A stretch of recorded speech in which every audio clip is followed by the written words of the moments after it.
Shalom, bien-aimés dans le Seigneur. C'est un plaisir renouvelé de nous retrouver encore cette semaine dans le cadre de votre émission spéciale à l'école du sabbat. À l'école du sabbat, c'est l'étude de la parole de Dieu à travers un guide moniteur par trimestre. Et ce trimestre, qui est le troisième trimestre de l'an 2024, nous étudions ensemble le grand thème du livre de Marc. Et en cette semaine particulière, la thématique que nous allons étudier, qui est la 6e leçon, a pour titre « Ce qui vient du cœur ». Qu'est-ce qui vient du cœur? Nous allons, avec l'Évangile selon Marc, découvrir les propos de Jésus et son discours face à son auditoire. Pour en parler longuement, nous avons dans ce plateau un habitué de terrain avec nous, c'est le frère Janvier. Bonjour. Bonjour, madame. Alors, vous connaissez également ce visage de temps en temps qui est apparu également dans le cadre des intervenants de cette émission. Il s'agit du frère Hippolyte. Bienvenue une fois de plus, Hippolyte. Merci, madame Florence. D'accord. Alors, avant d'aborder donc la thématique du jour, qui est la leçon 6 de ce trimestre 2023, dont le titre est « Ce qui vient du cœur », nous allons demander à notre frère Janvier de nous unir dans la prière. Du haut des cieux, notre Père, merci pour cette opportunité que tu viens de nous accorder encore une fois pour que nous puissions parler de toi. Purifie-nous, ô Dieu, et remplis-nous de la force du Saint-Esprit pour que nous puissions parler de ce qui vient de toi. Au nom de Jésus, Amen. Amen. Troisième trimestre 2024, c'est le livre de Marc que nous étudions. Et cette semaine, c'est la leçon 6 qui a pour thème « Ce qui vient du cœur ». Le verset à mémoriser nous vient effectivement du livre de Marc, le chapitre 7, le verset 15. Marc chapitre 7, le verset 15, la parole de Dieu nous dit « Il n'est hors de l'homme rien qui, entrant en lui, puisse le souiller. Mais ce qui sort de l'homme, c'est ce qui le souille, dit Jésus à son auditoire. » Que s'est-il passé? C'est certainement encore l'un des débats ou des questions polémiques que Jésus avait l'habitude de répondre face à certains interlocuteurs, surtout concernant les scribes et les pharisiens de cette époque-là. Première question donc, quelle est la place? Parce qu'il s'avérerait dans cet entretien de Jésus et la question polémique que lui posent les pharisiens de prime abord, pour que nous ayons cette réponse de Jésus dans ce verset spécial, on se rend compte qu'il y a un problème sur la considération de ce qui doit être fait ou de ce qui ne doit pas être fait. Et donc, la leçon a abordé l'aspect des traditions. Alors, frère Hippolyte, pour commencer ainsi, quelle est la place que nous donnons aux traditions dans nos offices et nos principes religieux d'habitude? Si on prend cette histoire de Jésus, parce que l'incident justement qui se pose, c'est que un jour, rentrant des champs et autres, les disciples de Jésus se mettent à manger sans se laver les mains. Et les pharisiens de poser à Jésus la question que pourquoi tes disciples mangent sans se laver les mains? Oui. Et Jésus donc va donner cette réponse que c'est pas ce qui entre dans l'homme qui le souille, mais ce qui sort. Alors la place des traditions.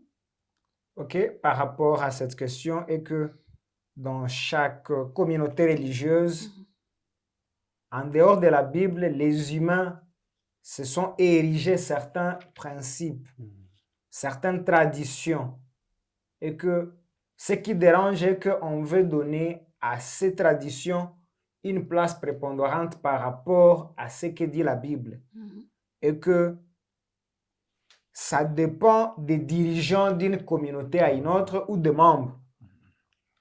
Face à cette situation, Jésus était face à ses concitoyens juifs.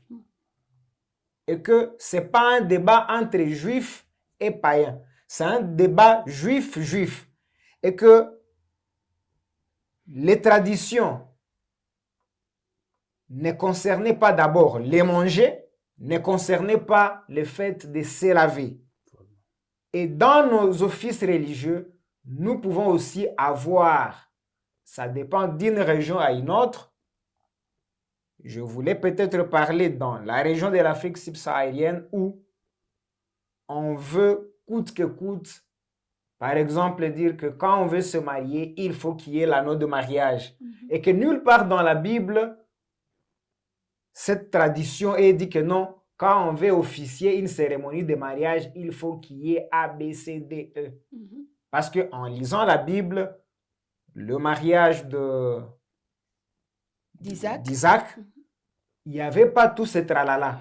Malheureusement, comme humains, nous avons institué. Cette tradition. Et malheureusement, il y a ceux-là qui veulent abolir la Bible et donner place aux traditions. D'accord. Il y a l'autre tradition religieuse, c'est par exemple le fait de vouloir dire à quelqu'un qui est sous une mesure disciplinaire que non, tu dois te faire rebaptiser. L'autre tradition religieuse, c'est lors de l'appel. On sent que les gens refusent l'appel, on veut forcer, on veut faire le forcing pendant les campagnes d'évangélisation que non, telle personne avait refusé l'appel et du coup le soir il a été victime d'un accident. Vouloir que coûte, chaque campagne d'évangélisation doit être sanctionnée par un baptême, oubliant qu'il y a les temps de moisson et les temps de la récolte. Je pense en ces mots, j'ai essayé d'épingler quelques traditions religieuses qui, en soi, ne sont pas mauvaises. Le mal est que quand on veut abolir la parole de Dieu, ou soit on veut le mettre tête à tête avec la parole de Dieu. D'accord. Merci donc. Et frère Janvier, comme il a si bien dit, le problème, ce n'est pas véritablement les traditions. Parce qu'on le voit bien là.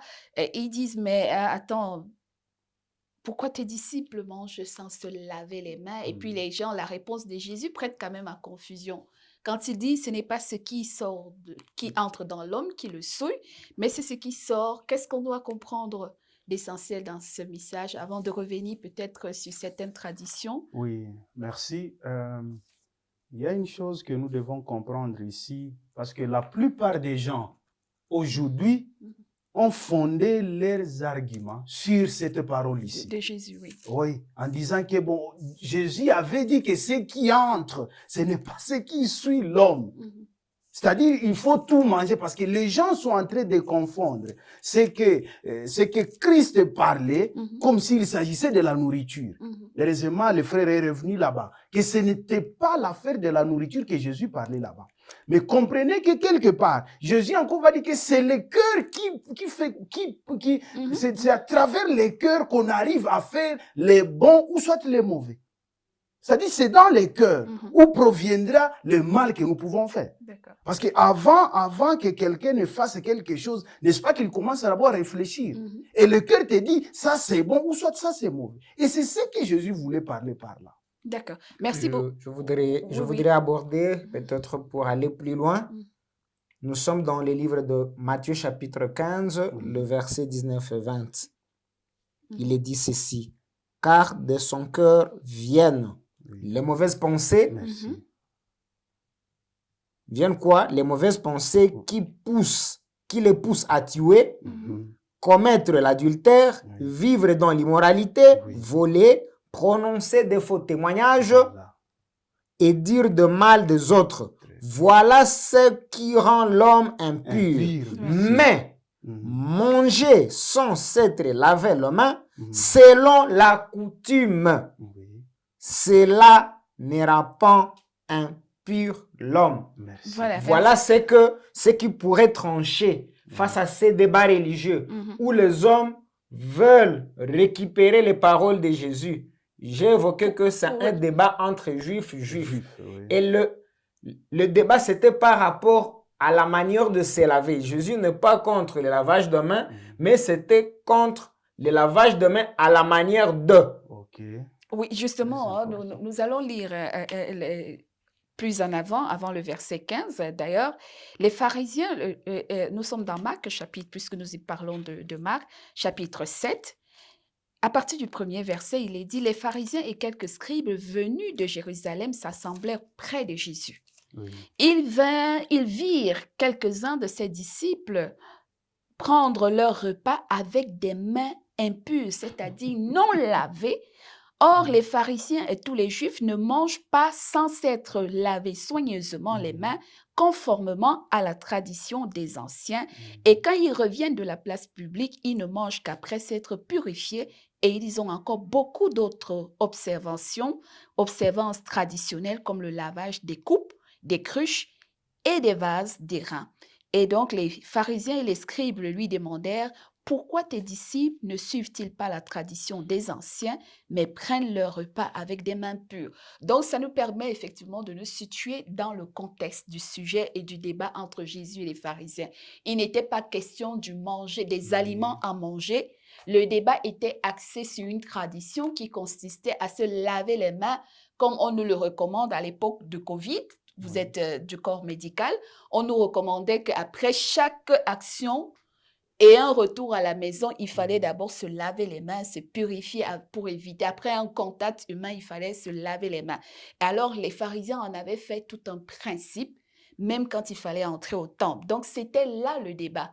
Et c'est pourquoi Jésus leur réplique plus tard que ce n'est pas le fait de manger sans se laver les mains qui souille l'être humain, mais ce qui est à considérer, c'est ce qui sort de l'être humain. Donc, il faut bien situer le débat pour qu'on ne rentre pas dans des contrastes de mauvaises interprétations des propos de Jésus qui voudraient faire que Jésus, par ses paroles, a licencié manger et boire n'importe quoi. Non, le texte nous situe très bien. Et ce qui est important, justement, la pureté, quand Jésus cite maintenant les actes qui souillent l'homme, ce qui sort de l'homme, nous l'avons au verset 20 en suivant d'ailleurs, il dit ce que le texte de Matthieu a confirmé, ce sont les mauvaises pensées, les adultères, les impudicités, les meurtres. Nous sommes dans Marc chapitre 7, le verset 21, les vols, les cupidités, la méchanceté, la fraude, le dérèglement, le regard envieux, la calomnie, l'orgueil et la folie. Verset 23, Marc 7, toutes ces choses sortent du dedans et souillent l'homme. Jésus étant sorti de là, s'en alla dans le territoire. Donc, nous voyons ce qui souille réellement l'homme. Comme nous le disons, ce sont nos pensées, ce sont nos actions qui rendent visible l'intérieur de notre âme, de notre être. Et c'est ça qui nous met en danger devant l'autre, le prochain. Mais véritablement. Et puis, nous allons donc continuer pour nous dire que le débat sur la place des traditions, l'imposition des traditions dans nos milieux commence à être quand même, il a cité l'aspect du mariage, comme imposer les robes blanches à toutes les femmes qui viennent se marier à l'église. Bibliquement, est-ce qu'il y a une tradition comme ça qui soutient que pour aller se marier à l'église, il faut à tout prix avoir une robe blanche? Oui, je pense que c'est ce que le frère a dit. Des fois, il a parlé de l'anneau au doigt. Des fois, des fois les chefs religieux, comme il l'a dit, ont quand même je peux dire, les règlements, quoi. Alors, une fois, ils veulent comparer ces règlements avec la parole de Dieu et vouloir insérer par force ces ordonnances dans la Bible. Et soit disant que nous devons aller comme ça. Et ce qui est crucial, merci au frère Hippolyte qui a soulevé la question du mariage, par exemple, comme l'une des traditions de l'Église. Le fait surtout qu'on veut faire croire que c'est le mariage à l'Église, la bénédiction à l'Église, qui est le mariage devant Dieu et devant les hommes, négligeant même la tradition que la Bible reconnaît, celle du mariage coutumier. On semble négliger le mariage coutumier, le reléguer au dernier plan et mettre en avant la bénédiction nuptiale. Parce qu'il arrive aujourd'hui dans nos églises que si tu as passé l'étape du mariage traditionnel, qui est la dot et tout, et la famille a accepté, vous êtes même passé par le civil. Il y a des hommes de Dieu qui, à l'église, vous disent que si vous n'êtes pas encore passé par la bénédiction nuptiale, votre mariage n'est pas reconnu à l'église.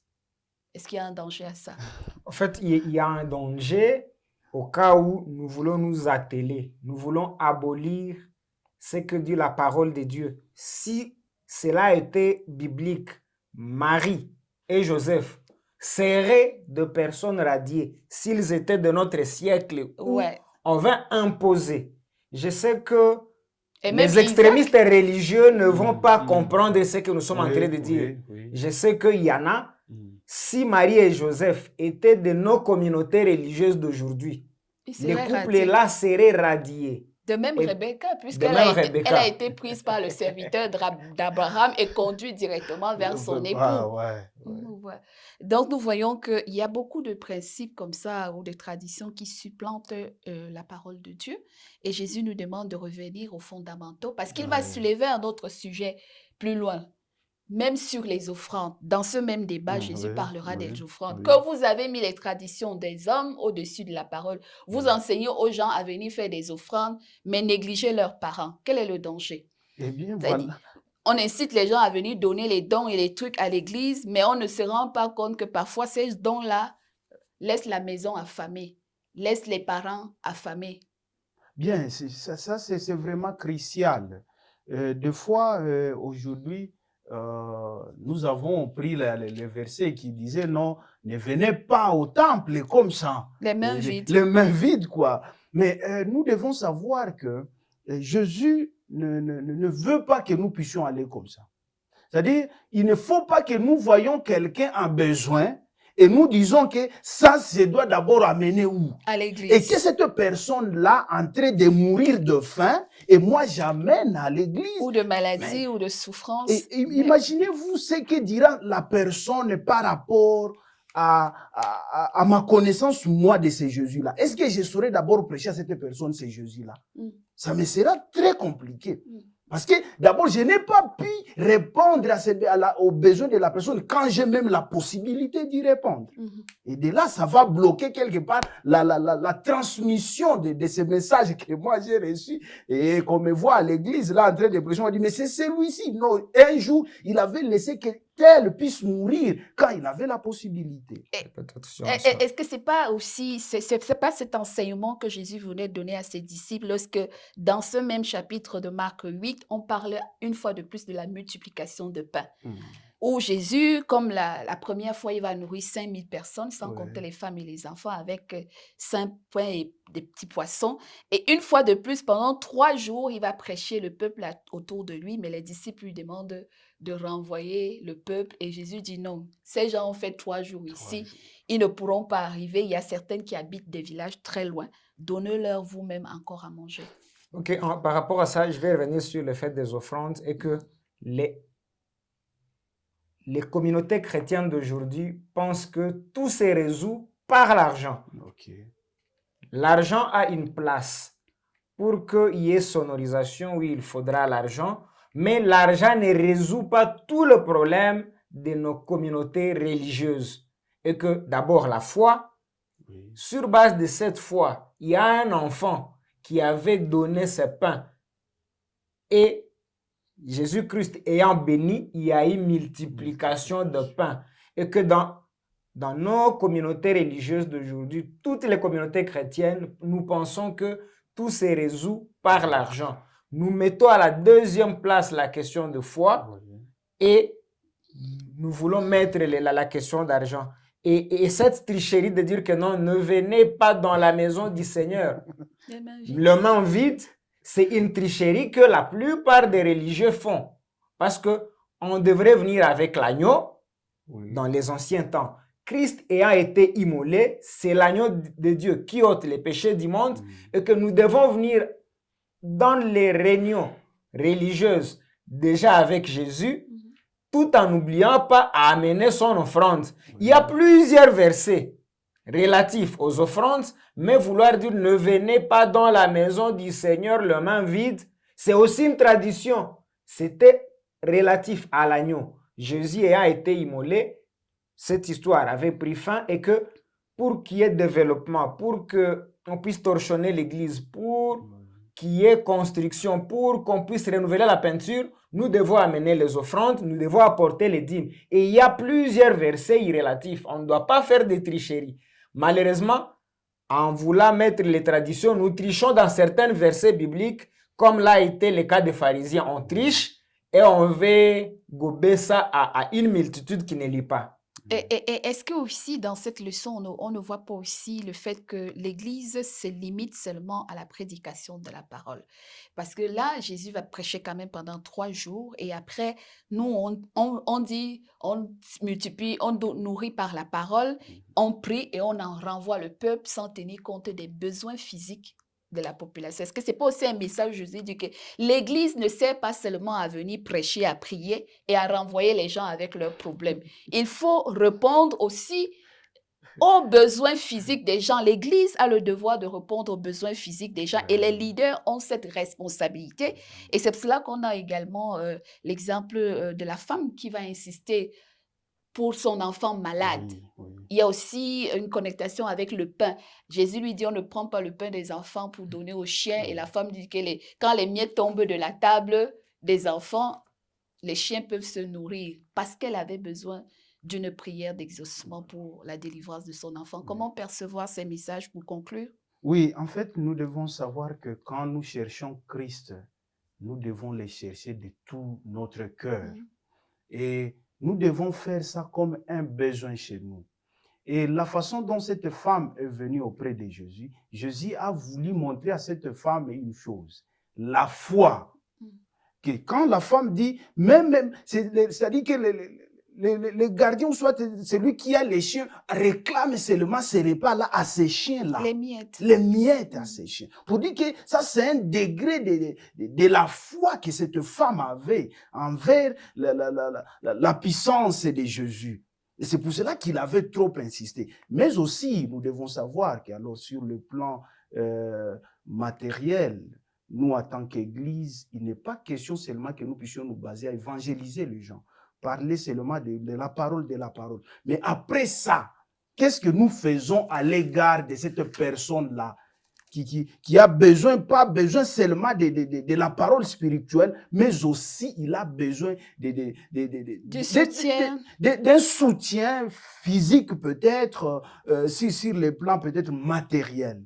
Il faut voir, je me souviens qu'il y a les gens qui ont construit une maison pour un quelqu'un qui avait perdu tout. Imaginez-vous ce qu'a été la suite par rapport à ce qu'on a fait là-bas. D'accord. La personne a jamais d'accepter le message sans être évangélisé, s'il vous plaît. Seulement voir ce qu'on a fait, dit, je n'ai L'acte de jamais solidarité vu. au Et problème. il a accepté le message. Alors, Moi, Hippolyte, pour voudrais- finir, oui, Pour finir, je voulais le prendre levain des pharisiens, comment s'en préserver? les levées des pharisiens, c'est tout ce qui s'appelle faux enseignement. L'enseignement tordu, c'est là les levains des pharisiens. Revenant sur la multiplication de pain, après avoir écouté la parole de Dieu, Jésus-Christ, dans son ministère, faisait une prise en charge qui est holistique. Oui. L'âme, le corps et l'esprit. L'esprit. Voilà. Revenant sur les miettes pour des petits chiens, il y a deux leçons spirituelles à tirer. Merci. Parce que si nous lisons Exode 22, verset 31, Lévitique 17, verset 15, nous voyons que les païens mangent comme les chiens. Ils mangent tout ce que les chiens prennent. Et cette femme était consciente que non, elle mangeait tout. Et ce n'était pas une injure. Les Juifs, par contre, aient discriminé cette femme. Parce qu'elle était syrophénicienne. Et l'autre leçon... Donc, grecque, elle était grecque, oui. L'autre leçon spirituelle à tirer que quand bien même cette femme elle est chienne, elle est petit chien, quand même elle est dans la maison de Dieu. C'est pas un chien de la rue. Elle a la foi plus que ceux-là qui sont censés avoir la foi. Voilà. Et Jésus avait dit qu'il n'a jamais vu une foi pareille en Israël. Et que plus nous nous approchons de Dieu, peu importe nos origines, Merci. nous pouvons aussi avoir cette foi. Amen. Comme cette femme, c'est la femme en question. Voilà. Donc, on peut dire que dans le monde spirituel, parfois, nous, les enfants de Dieu, nous manquons de foi. Et ceux que nous jugeons être comme des gens païens, des gens perdus, parce qu'ils ne sont pas dans la même communauté religieuse comme nous, parfois même, ils font preuve de foi et de maturité spirituelle plus que nous-mêmes qui sommes supposés être les enfants de la maison. Que Dieu nous aide donc à nous préserver du levain des pharisiens, qui est le faux enseignement, et à ne pas laisser les traditions prendre le dessus sur notre relation spirituelle avec Dieu.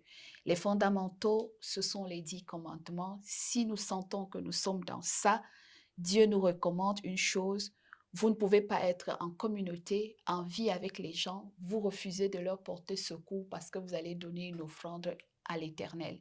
Jésus dit que cette façon de prendre les choses n'est pas digne. Vous êtes pire qu'un incroyant. Jésus l'a dit d'ailleurs. Oui.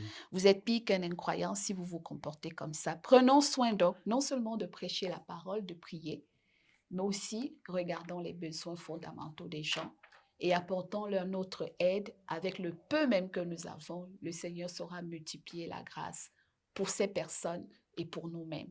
Que le Seigneur nous bénisse donc. C'est la fin de notre étude de cette leçon 6. Ce qui vient du cœur, c'est le fruit digne de notre repentance.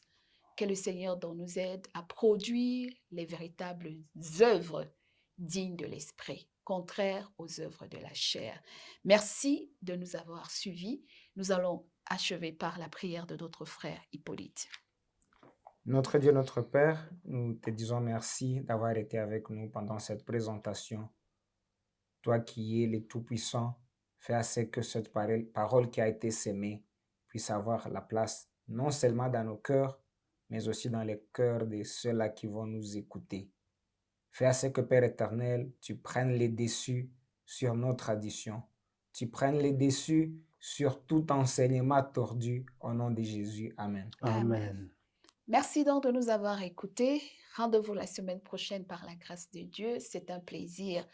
Si vous avez des commentaires, n'hésitez pas à les déposer sur notre lien. Si vous avez liké, aimé et partagé également la vidéo. Merci à tous ceux qui nous écoutent et qui laissent leur appréciation. Rendez-vous la semaine prochaine avec la 7e leçon par la grâce de Dieu. Au revoir.